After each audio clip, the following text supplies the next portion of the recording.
Good evening, everyone, and welcome to our first meeting of 2023. This is February 6th meeting of the Parks and Rec Commission. Will the staff secretary please call the roll? Thank you.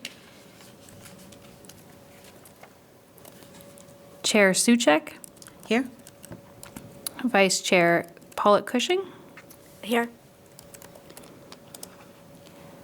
Youth Commissioner Amre Abumarki, Here. Commissioner Short, Here.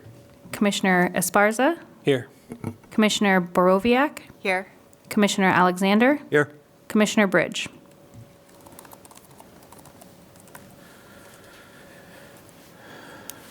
All right. Commissioner Alexander, would you lead us in the Pledge of Allegiance tonight? My pleasure.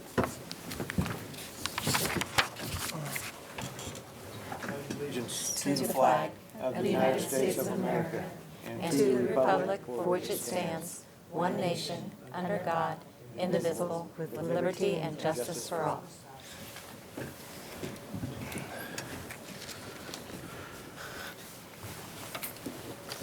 We will now open up the public comment period. Will the secretary please read the procedures for addressing the commission tonight? Speakers have 3 minutes under public comment to speak on issues that are not listed on the agenda and are within the city's jurisdiction.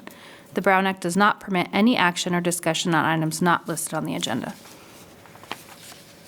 Where are the agendas? Do we have any extra agendas? I can Here. find mine. She can have mine. I printed one.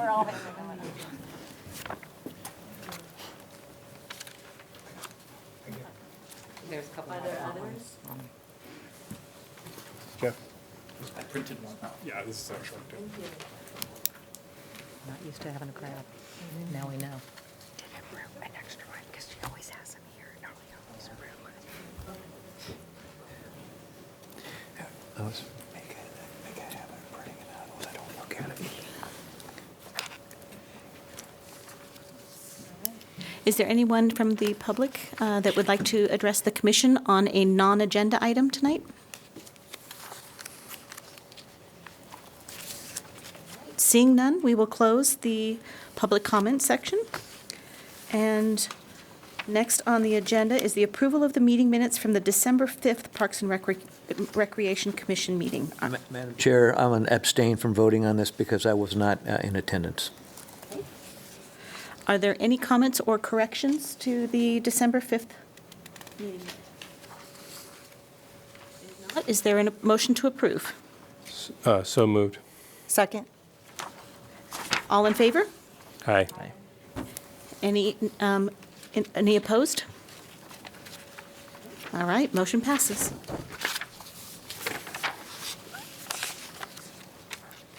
We are making one small change to the agenda tonight, just for everybody's information. Agenda item 6.2, we are shifting it to the very end of the items in section 6, just FYI. All right. With that, we'll start the requests and presentations. Agenda item 6.1, introduction of commissioners. Director Geller. Good evening, everyone. I'm Jill Geller, your Parks, Recreation, and Libraries Director, and we do have 2 new commissioners that we're welcoming to our commission, and so we thought it would be appropriate to do some short introductions to start off the meeting. So I'll turn it back to our chair to lead that discussion. All right. And welcome to our 2 new members. I have one easy name and one more difficult name. So Jeff Short and Amre Abumarkia. Yeah. Yay. So welcome to you both. And maybe you could just introduce yourself. Tell us a little bit about yourselves. My name is Amre Abumarkia. I'm a junior at Granite Bay High School. I'm serving as the youth commissioner for the Parks and Recreation Commission this year. I served as the youth commissioner for the library board this past year. I'm really honored to be serving as the youth commissioner, especially because I'm passionate about integrating youth voice into policy, especially local policy, and Parks and Rec falls within my scope of interest in policy and environment. So. I'm Jeff Short. I'm a Granite Bay High School graduate. I am coming off of an 8-year term on the city's Transportation Commission. Excited to be here. I live with my family in the west part of town. My kids are very active in local sports and other activities. We're using either a park or a trail probably 4 days a week minimum. So very excited to be here as well. Thank you. All right, welcome. Anybody else want to add anything? This is an information-only item today, so there is obviously no vote on this one. So we will move on to item 6.3, appointment of the Parks and Recreation Commission representatives and officers for the Youth Sports Coalition. Once again, Director Geller. Yes, thank you, Madam Chair. The city's administrative standards state that the Parks and Recreation Commission will appoint 3 commissioners to serve on the Youth Sports Coalition. And the commission currently has 3 representatives, Matt Bridge, Regina Suchek, and Sandra Pollock-Cushing. Matt's the current chair, and Regina is the vice chair. These 3 are eligible to remain on the coalition, as there are no term limits on the coalition. So this agenda item is simply to see if these commissioners desire to continue to serve in this capacity, and if not, to appoint new representatives and officers. Matt Bridge couldn't be here tonight. He has indicated that he's willing to remain on the coalition and in the role of chair, unless someone else would choose to step into that role. So there are 3 actions that will be attached to this agenda item tonight. One is to appoint the 3 representatives to the coalition, if a change is desired from last year's representatives. The second would be to appoint a chair, and the third to appoint a vice chair. And again, if these 3 will remain on the coalition in their current roles, then no action will be needed. All right, thank you. So we'll start by just opening it up and seeing if there's any interest from anybody who's not currently serving to serve on that committee, or that coalition. I'll remain. You remain? Okay. Yeah, whether you want to. I'm happy to step down if somebody really wants to step up, but I'm also happy to stay on. So it looks like, I would be happy to serve, but if you want to serve, I'm fine with that too.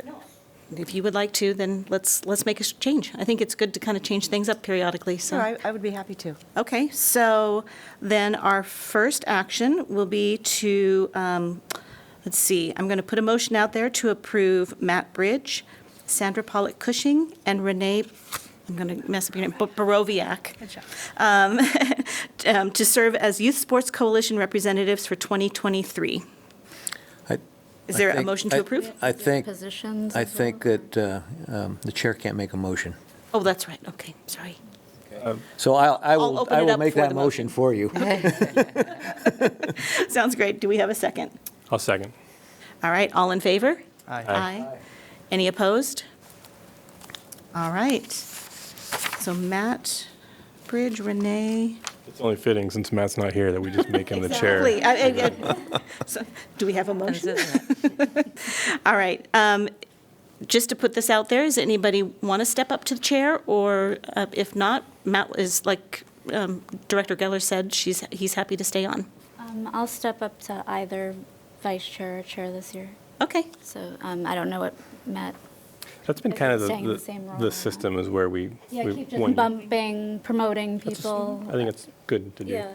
All right. So, well, since I'm stepping down, do you want to step up to vice chair for the first year? That's Or fine. chair, either way. Either. Does Matt want to stay as chair? Matt says he's willing to stay as chair unless Okay, so someone then else I'll do wanted to vice step chair into that then. role. That'd be great. Okay. All right. So is there a motion to approve Matt as chair? That's our first motion would be for the next voting.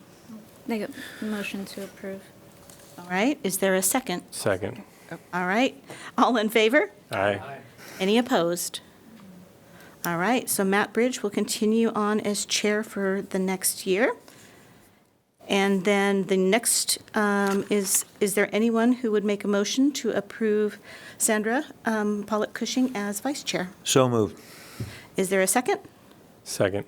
All right, all in favor? Aye. Any opposed? All right, motion passes. We got our next year's representatives. Okay. Item 6.3. Winding Creek Park, C63, and today we are having this presented by Tara Geety. Good evening. This is an information item only. I'm Tara G., your Park Planning and Development Manager. So in November of 2022, residents from the Winding Creek community in Creekview spoke at the commission meeting about their desire to advance the construction timeline of C63. Additionally, staff have received several emails or dozens of emails from residents expressing the same. The original plan was to construct the school park site, which is C60, first, as it is adjacent to a new elementary school, is a larger park, and would serve a greater number of community members. This is our typical process as longtime partners with the school district. Having a park built next to a school helps both the city and the school district, especially in this case where the park provides some much-needed green space for school activities. Unfortunately, funding for both parks, C63, the neighborhood park, and C60, the park next to the school, will not be available for many years.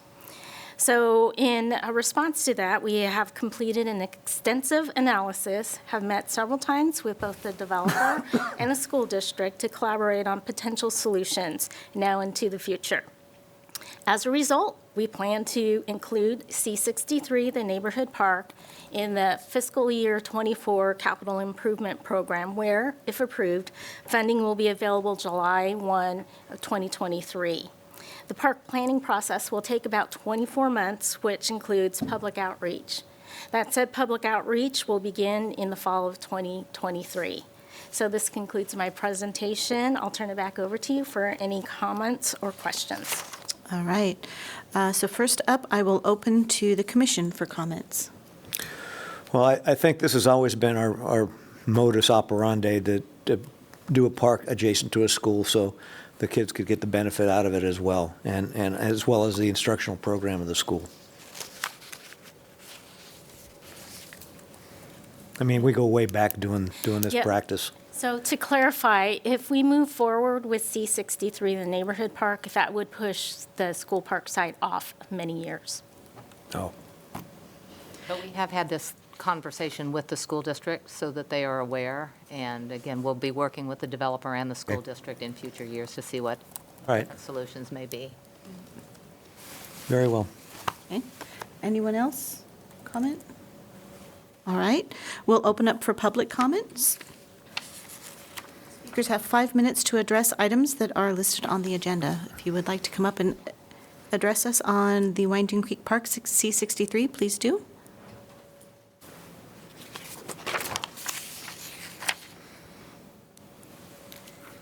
Barbara Haig, 408 Main Street. For those of us who are unfamiliar with the site of this, do you have any illustrations or pictures or diagrams of what it is exactly you're deciding? It's actually the timeline for construction of a park in the Creekview area. Where is Creekview? Creekview is north of Blue Oaks, way out west. So it's not in the main part of the city. It's brand new development that is underway, under construction right now. Okay. I guess this is off topic, but the email that I received indicated that you were going to show the artist rendering for for the Weber Park update. Yes. Are you planning to do that? Yes. Okay. This is a different item. I understand that. Thank you. All right. Anyone else? All right. Again, this is an information-only item on tonight's agenda, so there is no vote, and we will move on to the next agenda item, which is 6.5, Veterans Memorial Park, the North Public Art Installation, and the appointment of a commissioner to the Art Selection Panel. Once again, Director Geller. Yes, thank you. Again, Jill Geller, Director of Parks, Recreation, and Libraries. It's my pleasure to present to you tonight some information about the public art installation project at Veterans Memorial Park North. Our Libraries and Culture Manager, Natasha Martin, is leading this project, but she could not be here tonight. So you'll recall that one of the goals of PRL's new strategic master plan is to establish new cultural arts opportunities throughout the city. We're excited to begin efforts towards this goal with our first public art installation project at Veterans Memorial Park North. In January of this year, PRL announced a call to artists for this project, and this call to artists was included in your agenda packet tonight. This art piece is intended to reflect the spirit of service of our veterans and be a place of appreciation, contemplation, and reflection. The installation will be in the area depicted on this graphic, which is just off of Crocker Ranch Road. You can see a large picnic area shown in gray to the south of the area where the art piece will be installed, and then south of the picnic area is the Veterans Tree Grove. The art piece will be veterans-related and will fit into the overall adjacent landscape and aesthetic of the park. We'll consider how the public will interact with the installation and the surrounding area, and we'll consider the sustainability, longevity of the installation. ADA accessibility and approachability will also be considered in the design. The installation will not include water features or memorials to any specific person or military branch. Artist submissions are due this Friday, February 10th, and they will be reviewed by a selection panel consisting of PRL staff, a representative from Blue Line Arts, 2 veterans organization representatives, and a Parks and Recreation commissioner. Natasha will reach out to all selection panel members to schedule a time to meet, discuss, and choose the winning submission. The selected artist will then provide a final design by May 2nd, and we'll begin installation this summer with the desire to have a dedication ceremony as part of the city's Veterans Day celebration. So the action requested of the commission tonight is your appointment of a commissioner to serve on this selection panel. So at this time, I'll turn it back over to the chair or answer any questions you may have. Does this one go open for comment, or do we? Yes. Yes, okay. So I will open now for the commission for comments. I have a quick question. On the diagram, it showed kind of where it would be. Is there anything in that spot right now? There is not. Right now, it's just an open turf area. Okay. I think there's like a barbecue area too, nearby by memory, but That's a little bit further south. okay. Anyone else on the commission? All right, seeing none, we will open for public comment. Is there anyone in? I'm sorry. Got a Oh, question. yep. If this is like something we can step up to, I'd be interested in stepping up, especially because I think it's a great Perfect, okay. opportunity. Yeah. Great, we'll get there, yeah. First, we'll open for public comment, and if there's anyone in the viewing audience who would like to comment on this item, please come up to the podium. Seeing none, we will close public comment, and we will open this up for motions and a vote by the commission. We've got one person who's interested. Is there anybody else, or? Is it possible to have more than one, or is it just like you just want to limit it to just one? I don't think there's anything wrong with having 2. I would not want to make it too commission heavy, but if there are 2 people that are interested, we can accommodate that. Okay. All right, so we know that Omri?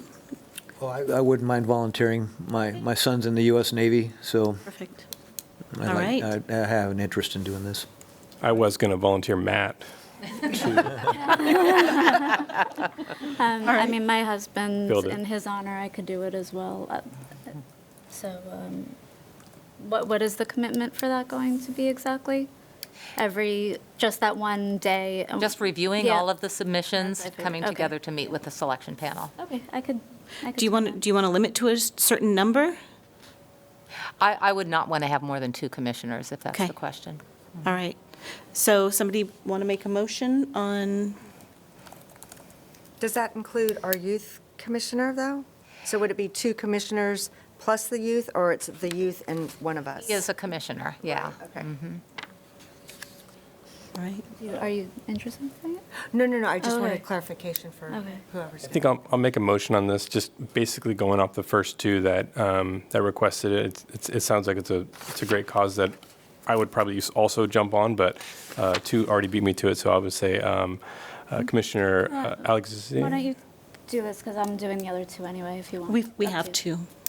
That's what I'm making the okay. motion for the 2. Oh, okay, Yeah. got it, okay. So Commissioner Alexander and Commissioner Omre to be the representatives for that commission. All I'll right. second. Second, all right. All in favor? Aye. Aye. Any opposed? All right. Congratulations to Omri okay, I'm not going to get your name right again, Omri, and Commissioner Alexander. Thank you. All right.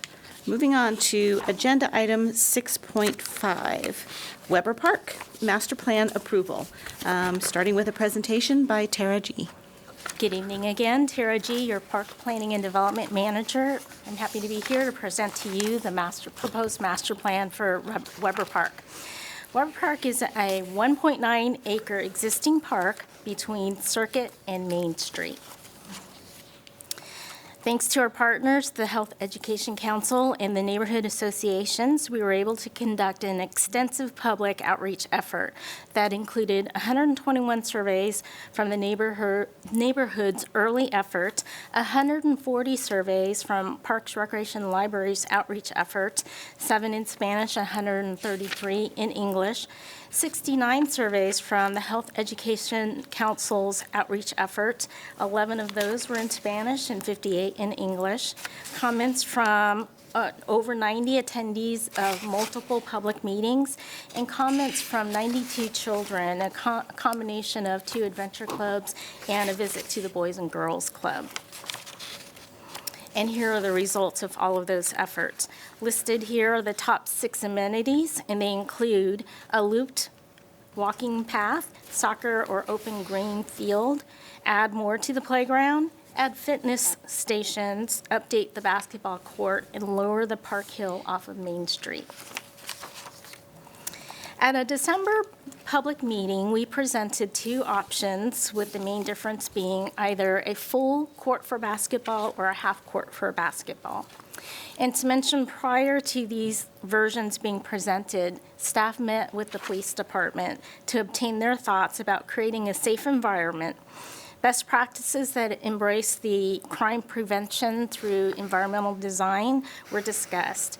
And examples of some of those techniques are benches with middle arms on it so people can't lay down and stay there, or picnic tables with single bench seats so it's frankly uncomfortable to sit there for a very long time, and as well as trees limbed up and ground cover very low to the ground so you have clear views into the park. And so all of those were discussed during that meeting and included in the concept plan. At the December meeting that I mentioned, about 20 people attended the meeting, and they unanimously voted for the version with the full court for basketball. So this is the formal version of what was presented to the public meeting, or the public, in December. And as a last step to the public outreach, it was also included in the write-in period. So to take a look at this, the bottom here is Circuit Drive, and to mention, most of the amenities along Circuit Drive remain untouched. And that's because many years ago, we did do a renovation there where we provided ADA access, did a new playground, put in a new playground and a new swing area, and enhance sort of that frontage area. But in this, you'll see the looped trail that goes around the park, as well as the basketball court, the full court for basketball, moving just slightly so we can make room adjacent to the playground to add additional amenities. Around the loop trail, we also have about 3 pods for fitness, a little bit of fitness equipment, so you can walk a little, work out a little, walk some more, work out some more. Next, just to above the basketball court, there's a parking space there, so you can access it off of Main Street, which is at the top of your screen. And if you're familiar with that, it's pretty high right now, but when we take the topography down, this will also act as an ADA access point.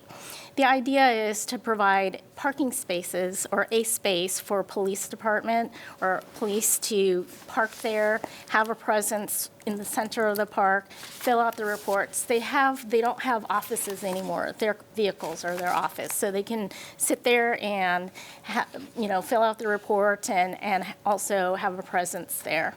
And adjacent to that are some picnic tables as well, so they can even get out, or others can as well. And then going up to the front there, what I call the front, the Main Street frontage, creating, instead of having a small, really steep stairwell to the left of the screen, the left top corner there, we will have a main staircase to come in.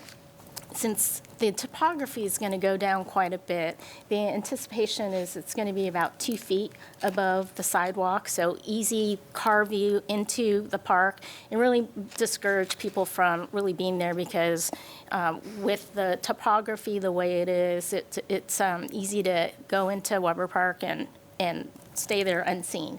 So you'll be able to be seen from Main Street all the way across the park and from Circuit Street all the way across the park. So the write-in period, I mentioned, was the last step in the public outreach program, and it was open for a month in consideration of the holidays. If you're a commissioner who's been here with other outreach programs, it's usually 2 weeks, and so we did a month, so that we could work around holidays. Then came the wonderful storms that happened at the beginning, end of December and beginning of January, so we extended it another week just because there were other priorities to look after. So we had 8 respondents overall with general excitement and support. Zero non-support. However, there were concerns expressed about the bench locations, the overall safety, and there was a comment about the front steps being maybe a gathering space. So in total, we provided a 5-week versus a 2-week write-in period.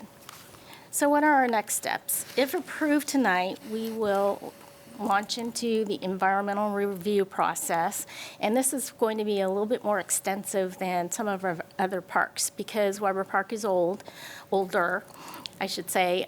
We will have to do a brand new CEQA document, a California Environmental Quality Act document, and that could take anywhere between 6 and 7 months, all being said.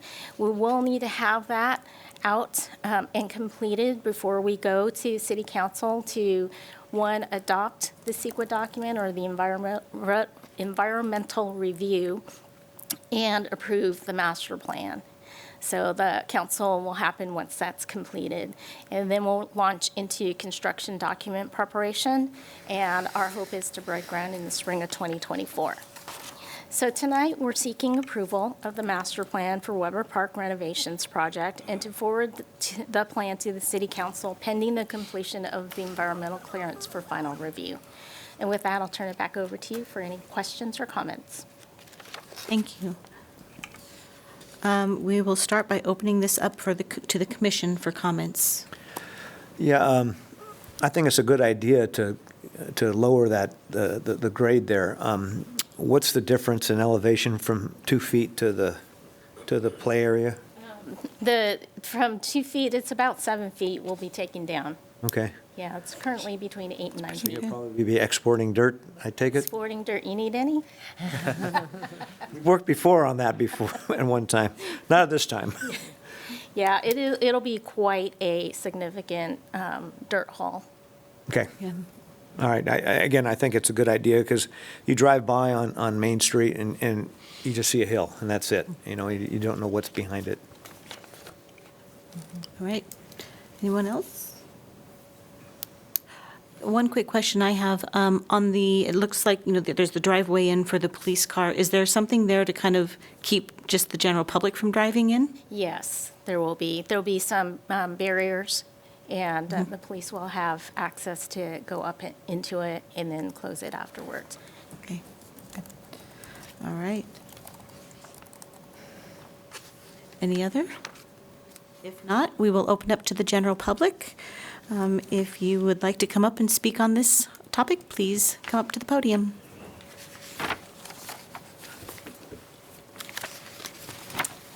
Hello, my name is Barbara Brass. I live on Berkeley Avenue, and my yard, I look out my back window and I see the park, I see the trees. And my main concern are the trees.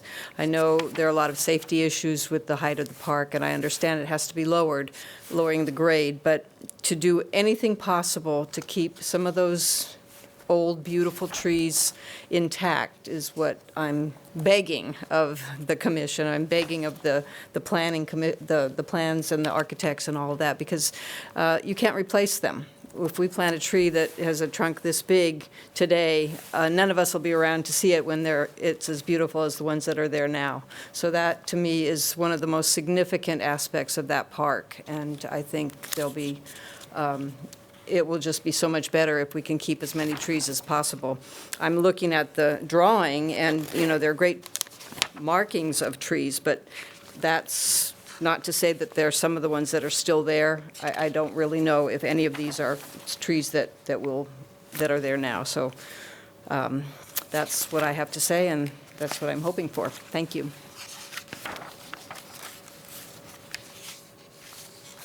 Anyone else would like to come up? Hi, I'm Kathleen Mertoni. I live 714 Alifa Street in town. I'm also here representing First United Methodist Church of Roseville. I just have a couple questions about bathrooms. You've eliminated bathrooms, is that true? And picnic tables? Will there be picnic tables? There will be picnic tables, and yes, we did eliminate the restroom. And can you tell me why the restrooms were eliminated? One, they're attractive nuisance. There's a lot of illicit activity that occurs there. And we actually had a very big conversation with the police department about whether to keep it or not. And the second component is that if we were to keep it, and we're grading the entire site down, that restroom would be standing up in the air quite significantly. So that's why we made that decision. Thank you. Okay. Anyone else like to come up?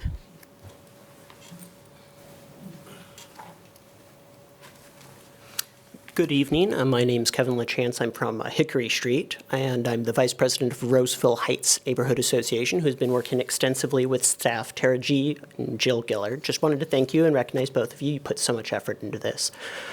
And so we had a lot of outreach, and that was great. So I saw all of that come into this plan. So that's been really good to see everything to come together. So I wanted to recognize that. And I had one comment on the design. Is there an ADA ramp on the Main Street side, or are we only facilitating ADA from the Circuit side? And the other comment was, as this plan goes forward, if there would be some opportunities maybe for us to do some fundraising for the park and allow recognition, things like if that pathway is going to be bricks, maybe we could actually have people purchase and donate some money to the city for the park and get their name stamped on it or something, get a little ownership, a little bit of community engagement, potential plaques or something for the benches or parks, for the picnic tables, and any of the exercise equipment you install. So thank you. Right.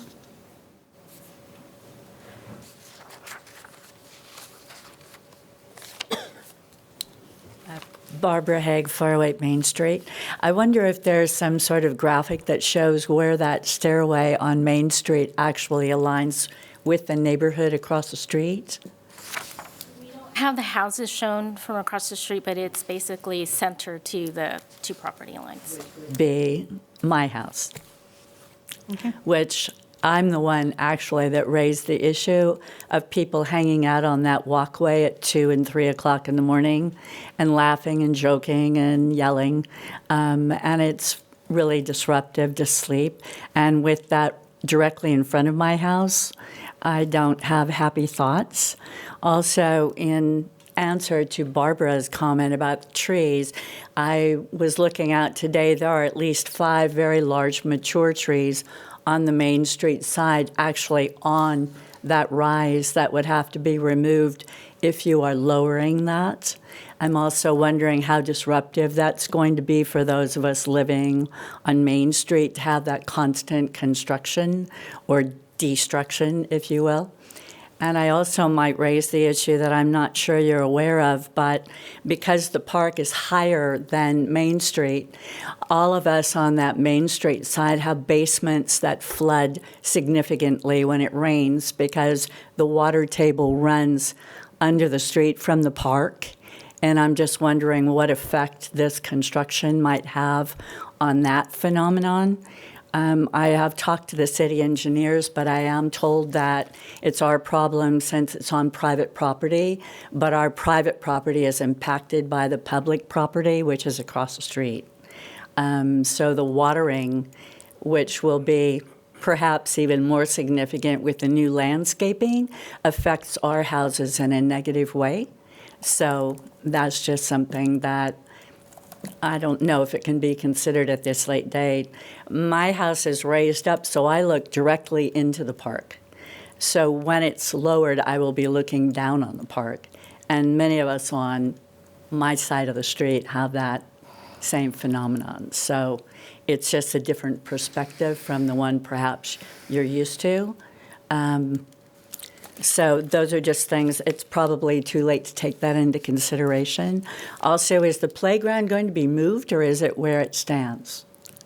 It is where it stands. The plan shows expansion of it, more into the park. Okay, I'll just mention that one of the reasons that a lot of residents don't allow their kids to play in that park is because drug paraphernalia is found in that park frequently, and that problem is not going to be solved by lowering the front of the park. Thank you. Thank you. All right. Is there anyone else? My name is Michael Bradford. I live 2 doors down from Weber Park. I recently moved back to Roseville after spending 25 years in Midtown Sacramento. I'm actually from this area. My folks still live a couple blocks from that park. As long as I can remember, that park has been unusable and unsafe. I think the only time it was safe is when the city used to offer something called park and recreations, where your family, your parents could drop you off a summer and basically have the city babysit your kids. It was really a nice thing. I understand that's long gone and probably doesn't happen any longer. But the last speaker who came up, drug paraphernalia is a problem. There's no question about that. In my opinion, lowering it probably is going to alleviate that because it puts eyes on the park, just like Woodbridge Park, that's extremely usable, Royer Park, that's extremely usable. So I'm thrilled with this plan. I cannot wait for it to happen, to get off the riffraff that I hear every single night. Every night. And I look, just like the previous speaker, down onto that park. I see everything and hear everything that's going on. So the faster we could move on with it, it would be much appreciated. And I understand you can't please everybody. Trees, unfortunately, are going to be a casualty of this design, but the good news is for people that are a little bit younger, plant new trees and they'll get to see that with their kids. So again, thank you for your efforts, and I can't wait. It's a great plan. Thank you. Thank you. All right. Anyone else? All right. There is a comment that I think is on your table in front of you that was emailed in, and just to paraphrase, that person was in support of the plan. Yeah. Go ahead. To add, because of the last comment, it sparked my memory of, how do we make Weber Park more safe? Because that certainly is the goal. And so one of the goals throughout our conversations with the public and with the police was, how do we activate the park? The more people that are in the park that are using it for recreational purposes will discourage the behaviors that happen there that shouldn't really happen in a park. So Tara did a great job of showing you the plan, the walking trail, the fitness stations, the playground, the basketball court, the picnic areas. Those are all things that people can do self-directed exercise, because there had been some discussion about, well, maybe Parks and Recreation could come and offer a program there. And we absolutely could, and we recognize that will make the park safe for the hour or 2 hours or 3 hours that we're there, but it doesn't solve the long-term program. So one of our thought processes was, how do we add amenities that will activate the park for people by themselves, self-directed activities? So that was some of what you saw in this design as well. Mm-hmm. Am I able? I was just wondering, where is the like ramp area for the police, or like the surveillance? Can we put that? Yeah, we can pull that plan up graphic back up again? again, TD. Top right. Slide 6, there you go. There. So you see, there's Main Street at the top, and to the very right there, thank you, TD, that's the access for the police. It's also ADA access too, so it And it has. exists now, right? And there's a ramp there now. It's pretty steep, so it's, while a car can go up there, it'd be more difficult for somebody in a wheelchair. So by lowering it significantly, it'll be accessible, very accessible. So And- that was oh, one sorry. of the comments. And do police do they have like a certain schedule for like when they check in, or like? That's a good question. I don't know. But I do believe that whenever they can, they'll be filing their reports. If there's not an emergency that they're dealing with, they certainly would take advantage of doing that. And that was one of the reasons why we met with the police department, to see if they would actually use it and if it was going to be functional for them. And they said yes. Yeah, because it seems like the problems, like the drug paraphernalia, is happening like at night, like late at night. So. And the idea for that ramp and the police parking spot actually came from the public suggesting we have a police substation there. And the police informed us we don't have substations anymore. Like Tara said, our cars are our substations. They have everything in their cars to do reports. So, our police are on duty 24/7, so they can be there overnight as well. They can be there all hours of the day. I got a couple of comments on this. I guess first would be the location that it's in is you can't really move the location, but years ago I was on a police ride-along, and that was kind of the hub of the activity. I don't know if that's entirely attributed to the nearby homeless shelter that's near there, but that's got to be some sort of contributor to it. So has there been much discussion with that organization to participate or have involvement in this redesign? No, there hasn't been. I think they have plans to expand versus do more. Their services have been a conversation within the neighborhood. So we've really dealt with the design itself and not necessarily a private organization in their business model.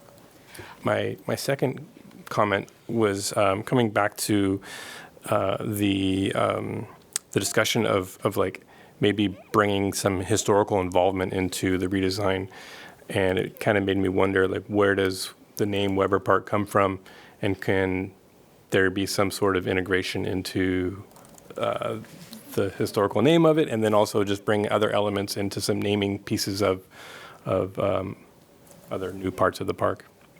Absolutely, we can do that. That's our typical approach, is to really put some unique features or details in about the park. So remember, this is a very high level, so things like drainage, we haven't dealt with drainage yet, we will. Construction noise, that'll be reviewed and evaluated during the environmental review process. So a lot of these items are not set in stone, if you will, even fundraising or brick. We can talk with regard to what does that look like, what does that mean, but we're at a high level right now, and we'll get into some of the details. So these comments are very much appreciated.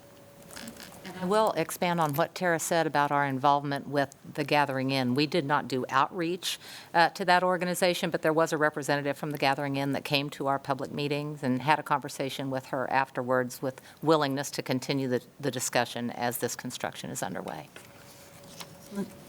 Regarding the trees, out of curiosity, now, we've talked about the fact that the north side is being lowered along Main Street, but it sounded like there was a lot of the south side that is not changing grade, so is there an opportunity to save some of those trees a minimum, or has a tree study, a tree survey been done at this point, or is that something that will be done to also assess the condition of the trees that could remain? Yeah, that'll all be part of the next steps moving forward. One of the things we do need to look at is what the grades are when you get closer to Circuit Street, and to make sure that if we're going to do everything we can, but I can't say without some engineering what that's going to look like. Okay. All right. I just want to add, I think that this is a great plan. It's going to draw people to this park for positive reasons. And just curious, this fitness stations that are around, is that going to be like Maidu, like kind of, or is it going to be like a station here, you have to walk, keep going, do another one, or is it kind of do a few things at once? Yeah, it'll probably be similar to Maidu, where you have a component, and then you walk a little bit more, and then you have a different kind of activity or fitness activity. Seems like low maintenance, family friendly. Yes. I think No this is a moving good one. parts. All right. Just a question, on the stairs, how wide are they? They're right now anywhere between 20 and 50 feet. Do we need to make them that wide? We don't. I would suggest when we get to construction documents that we look at maybe narrowing those stairs. I mean, if the concern is people gathering there, and I mean, 20-foot wide stairs, put a set of bleachers in there. Yeah. So perhaps we, narrow the stairs down a little bit and, beef up the landscaping in place of that. And then the other question, again, Tara, I know this will occur in construction drawings, but with regard to the drainage, I'm certain you'll have a cutoff drain to take the stormwater away. And then one other question, and I know, our parks are always, they're closed at dusk. Perhaps we can beef up some lighting along the frontage. Just comment if, and perhaps where the squad car is, maybe we, pop a street, maybe a light there. Because I think, lighting will discourage foul play. Those people like to hang out in the darkness and not in the bright light. So I would suggest that perhaps we beef up some lighting, either on the front edge or wherever we think it needs to be. If we did add lights to the frontage, will that be glaring on people's houses at They night? hang down. Putting them down, or pointing yeah. downward, okay. Yeah. All right. There's different types of lighting techniques that can be employed. All right. Do the trees, like on Main Street, do those affect like how clearly the park is seen from the outside? No, they don't, because you can't see past the hill there. So the trees are like, there's the sidewalk, then there's the hill, and then the trees are on top of that. Oh, okay. So the trees are on top of the hill? Yes, they're at park level. And one of the things you need to keep in mind is how the view sheds are off of Main Street. If we lower it and then we plant, or we make the stairs, I mean, I appreciate making them narrower, but too narrow, that where they are right now, it's kind of a hiding place. So we just need to keep all of those and find that balance when we do the details of it. Yeah, and I've tried to save trees through grading before. Sometimes it doesn't work so well. Yeah. All right. Any other comments? If not, should we proceed with a motion?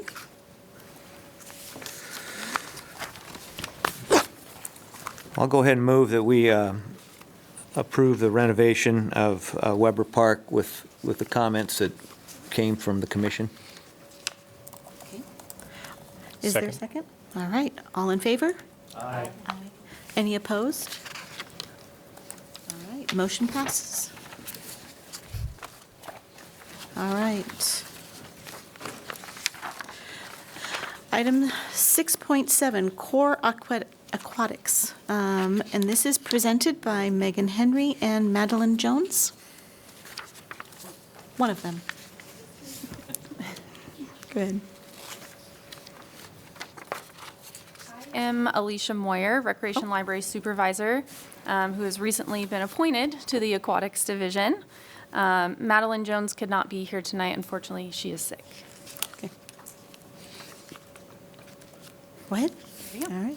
I'm very excited to be here to spotlight our aquatics program and facilities.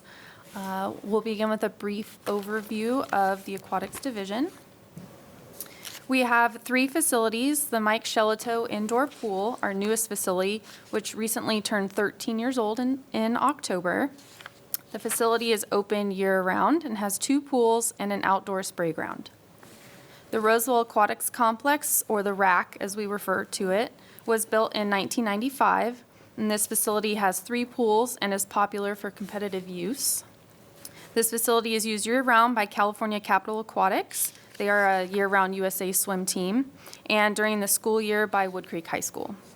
Our own programs typically take place at the RAC in the spring and the summer. Lastly, we have Johnson Pool, which is located in downtown Roseville, and it is our oldest facility, and it opened in 1921. Annually, between all 3 facilities, we have about 450,000 visitors each year. We offer a variety of programs throughout the year. Swim lessons, our largest program, are offered at all 3 of our facilities and are offered year-round at the Mike Shelito Indoor Pool. In addition to our swim lessons, we also offer several competitive-focused programs, which include swim clinics and the Roseville Sea Lions, which is a pre-competitive swim team that we offer. Recreational swim is offered at all 3 of our facilities and includes open swim and/or public swim, parent and taught playtime, and family nights. Another popular program is lap swim. The RAC is open for lap swim during the week during summer, while the indoor pool is open for lap swim year-round, 3 times a day, early morning, mid-morning, early afternoon, and evenings. We also have water fitness classes that take place at the indoor pool. Currently, we offer 32 classes a week, with some classes having over 90 participants. The pools are also available for birthday parties and rentals, year-round at the indoor pool and in the summer at the RAC and Johnson Pool. Some of our rentals include very large regional swim meets, which can have over 1,000 swimmers in attendance. Some of these meets can bring people from all over the western United States. With that said, I'm excited to announce that this summer, California Capital Aquatics will be hosting the California-Nevada Long Course Speedo Sectionals. This meet will bring more than 600 top-notch swimmers from all over California and Nevada to the Roseville area, and that is July 13th through the 16th. Last, but certainly not least, we would not be able to do what we do without our wonderful employees. 95% of the aquatic staff consists of lifeguards, swim instructors, assistant pool managers, and pool managers. All of these staff are responsible for helping teaching swim lessons as well as lifeguarding. We also have an amazing aquatic maintenance crew that maintains all of our facilities, including the spray ground at Vernon Street Town Square. I'm now going to highlight just a few of our programs, the staff, facility improvements, and one of my favorite events, which is the floating pumpkin patch.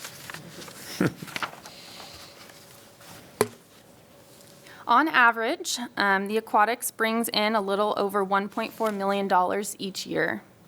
Our swim lesson program and fitness program make up the majority of our revenue at 65%, and 29% coming from recreational swim and rentals. The remaining 6% not shown would include the competitive programs, birthday parties, and safety classes, which is CPR first aid. You can see on this chart here, swim lessons are offered at all 3 of our facilities, and they are our largest source of revenue, about 45%, which is about $630,000 a year. They sell out within minutes of activity registration opening to the community. I'm sure some of you know that. Our staff really do a tremendous job with lessons, and they receive excellent reviews from parents at the end of each swim lesson session. During the pandemic, the number of participants we were able to offer swim lessons to decreased significantly from the 9,700 we were able to do in 2019 due to staffing levels and COVID restrictions. This graph shows the immediate decrease in 2020 and the gradual increase back to normal programming levels in 2021 and 2022. We are planning to be back in the 9,000 range this summer with hopes of being close to fully staffed. Speaking of staff, we had 95 summer lifeguard staff in 2022, with 60 of those staff working year-round. We hope to close the gap this summer and have approximately 130 staff. We aim to reach 150 staff by summer 2024. Safety is our #1 priority, and in order to ensure the safety of all of our patrons that enter our facilities, we can only bring on so many new lifeguards at one time to ensure our staff are properly trained. Some of the challenges that we're having. We find ourselves competing with after-hour school requirements, summer school, extracurricular activities, other jobs, certification requirements, and believe it or not, parents withholding transportation to work as a punishment. Not even joking. So, what are we doing to heighten our recruitment efforts? We are actively recruiting at local high schools in their career centers, talking to their water polo and swim teams, attending swim meets and job fairs. At the PRL job fair that we held a few weekends ago, we had 52 people stop by our aquatics table to inquire about becoming a lifeguard swim instructor this summer. This upcoming Saturday, we are hosting a lifeguard preview day at the Mike Shillito Indoor Pool with the hope to get more kids excited about our lifeguarding position. They will gain insight to the daily roles and responsibilities of a lifeguard, practice water rescues and CPR or first aid, and observe an actual recreational swim in action. What are we doing to keep staff? Culture. We continue to strive for a positive workplace culture where staff feel safe to offer suggestions, get to work with their friends, feel part of a team, and ultimately love being at work, which is why I've been here 18 years. We also recognize staff for their hard work and dedication by giving out awards at our staff trainings. Impact. We are showing them and helping them understand how they make an impact in their community, whether that be saving lives by teaching someone to swim or preventing a drowning. Incentives. We have separate pay rates for swim instructors and lifeguards. Having a separate pay rate for teaching swim lessons allows us to stay competitive and act as an incentive for staff who want to teach more swim lessons. By having more staff that can teach swim lessons, we are able to provide more opportunity for additional lessons so more children may be registered for these classes. And reimbursement. Employees who work at least 150 hours are reimbursed for their lifeguard training course fees, which can be up to $200. Let's talk about a few of our facilities facelifts recently. Last summer, we completed several improvements at the Roseville Aquatics Complex. We replaced the slide, which is now called the Otter Run. We replastered the recreational pool, which is the smaller pool at that facility. We added a new inflatable obstacle course during recreational swim, which you can see in the photo on the slide. And we replaced the old play pool and play structure with a nature-themed spray ground. The spray ground will make a splash this summer with its grand opening. Next slide, please. Thank you. Last but not least, one of our biggest events in aquatics, the floating pumpkin patch. And yes, pumpkins do float. This is a unique and fun event that we started in 2013. In October 2022, we had 500 people participate in the event, with almost 400 pumpkins being picked from our floating pumpkin patch. People return year after year to swim with all the pumpkins, and swimming with the pumpkins is truly the highlight of the event. We are planning to offer 2 sessions this year to give more people the opportunity to participate in this amazing event. We also offer arts and crafts, carnival games, and bounce houses. That completes the presentation this evening. Thank you all for listening. I open it to questions. All right, we'll open to the commission for any comments. I just wanted to add, I used to do swim lessons at Mike Shalito, and I also swam competitively at Rack with Seawolves, and I've been coached by Coach Alicia before. So, yeah, and I just wanted to say that the aquatics program is phenomenal, and I'll reach out to you soon because I was actually interested in being one of the staff for Yeah. as well. Yeah. Please do. I can't believe you're 17. Was there ever a time, obviously, like pre-pandemic, where the number of lessons that were offered actually met the demand? Because I'm that parent that got closed out. You know, my kid's on like 4 waiting lists for the second cycle in a row. Sure. So, and I know it, and there are definitely more offerings this time. But you know, how is there a plan to ever catch up? Yeah, the hard part about that is just the staff. The more staff we get, the more swim lessons we can offer. If I can remember, I think at top we have had 160 staff before, and that was probably when we were able to offer the most swim lessons. But we always want to try to offer more. But like I previously said, kids are just so busy these days. It's hard to get them to commit. So. Actually, one more thing just to add on that.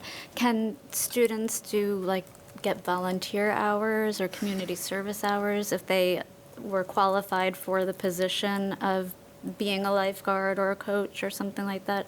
Is that something that might be able to draw them in? Yeah, we could talk about it. It's just the certifications that they have to. That's what I was saying, if they were qualified for it. Yeah, if they were But- qualified, and they have to be at least 15 years old to hold those certifications. Yeah, my son was a lifeguard alumnus, and unfortunately what happens is that you get these kids through college, and then once they graduate, they get into their careers, and they're alumni now. Yeah. So you just have I think your pool is kind of narrow, but, so that's why you have to recruit pretty heavily. Yeah. So I would just say, keep recruiting as hard as you can, because I know my son, he loved it. You know, he really enjoyed being a lifeguard for the city of Roseville. Yeah. All right. It was a pleasure working. Commissioner Short? Have we tried to increase that pool, if you will, of potential lifeguards, maybe going a little bit older? I'm thinking, it sounds like you guys are recruiting at the high school level really hard. What about Sierra College, where maybe you're capturing people that don't live in Roseville and wouldn't otherwise see it, but are coming up here either across the street or just up the road in Rockland anyway? Yeah, we're actually trying to get into more of the college job fairs. We just attended one at William Jessup, and we did, I can't remember what the other one was, but we are trying to expand our efforts to the colleges as Good. well. Yeah. Now, Jeff, that's a good idea, because college students with their varying schedules, you'll have those during the school year, which would be advantageous. Yeah. And we definitely try to work with their school schedules. Everyone's able to turn in what they do currently, and we try to make the schedule fit with what they can do. Okay. Just wanted to say all 3 of my kids went through all the swim lessons. My oldest still gives me a bad time because I made her do it till she was like 12 years old. But we loved it. And it was many years ago, but we loved it. It's a fantastic program. Yeah. Thank you. I heard you mentioned you were recruiting high school students for this summer. Are you doing any recruiting year round? It depends on when the job fairs are. A lot of the colleges don't offer them year-round. They kind of try to hit them in the hiring seasons. But if they are out there, we will try and go out there. And they'd be like lifeguards or swim instructors during the year? Yeah. And we have certain recruitment times for us as well, so we try to line up with that. Okay. Any other? All right. Again, this was an information-only item, so there's no vote. Before we move to the last one, I realized I didn't formally close the public comment period on the Weber Park, but I did want to say thank you to everyone who came out and came to the podium and spoke in favor or shared their concerns. We appreciate all of the feedback. All right. The last item on the agenda, which was actually 6.2 on the written agenda, is the Parks and Rec Chair and Vice Chair for the next year. So, let's see, get my item up here. There we go. Dr. Geller, you're kicking us off again. I will kick this off. Each year, the commission appoints a chair and a vice chair to serve for the calendar year. Traditionally, the vice chair has moved into the role of chair, and a new vice chair is selected. Sandra has served as the vice chair for this past year. It's the commission's discretion to appoint these positions, and so the action associated with this item is your appointment of a chair and a vice chair to serve through calendar year 2023. All right, thank you. So we open to the commission. Any motions? Anyone want to duke it up? I would move that Sandra become the chair for 2023, right? All right, yep. All right, any second? Actually, do we need to do public comment on this? Just, okay. Yeah. All right. So then, do we have a second? Second. Second, all right. All in favor? Aye. Any opposed? No? All right. So, motion passes. And Regina, Mhm. thank you for your service this year. Thank as you. chair. Yep. My pleasure. And then we still need to do vice chair. So we'll do that one as a separate item. Is there anyone who'd like to volunteer, or do we have any nominations? I'd like to volunteer. I mean, well, what are the duties of the vice chair? You run the meeting if the chair doesn't show up?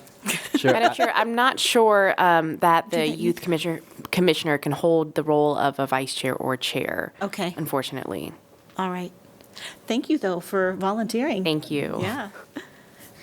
Anybody else want to step up? I'm about to nominate Matt. One steps up. I'll step up unless you want to volunteer, Matt. No, I'm just joking. Perfect. All right. Do we have a motion? And I'll motion that Renee take the vice chair position for 2023. perfect. All in, let's see, and do we have a second? Second. All right. All in favor? Aye. Any opposed? All right. Commissioner Borowiak will be vice chair, and Commissioner Sandra, I'm going to get it, I have the hardest time with names. I am so sorry, everyone. Sandra Pollock-Cushing will be our chair next year. All right. Then, Just want to correct, it's for this year, not next year. oh, sorry, for Yes, this year. For this year, Yes. yeah. And we are in 2023, aren't we? Thank you. Okay. So moving on to agenda item 7, board member, commissioner, and staff reports. Do we have any reports this time? Do any of you have a report? The only report I would like to share, and Alicia touched on it in her excellent presentation, very well done, just are the staffing challenges that we continue to have. But Parks, Rec, and Libraries hosted a job fair the weekend before last, like a week ago Saturday, at Mahaney Fitness Center, and we had about 400 people show up. It was not just for Park and Rec opportunities, but there were some other city departments that were there as well. But it was such a huge success, and I'm optimistic that we'll get some employees as a result of that, and this is probably something that we'll start doing at least on an annual basis. Great. So kudos to all the staff that put that on. It really was outstanding. Perfect. Yeah, it's a hard market out there right now. There's Yeah. still lots of competition for staff. All right. Commission members, any comments or questions for staff? No? All right. So we will close that, and that concludes the agenda for tonight. So I will see if there is anyone who would like to motion to adjourn. To adjourn. All right. Do we have a second? I'll second that motion. All right. All in favor? Aye. Any opposed? All right, thank you, everyone, and have a great evening.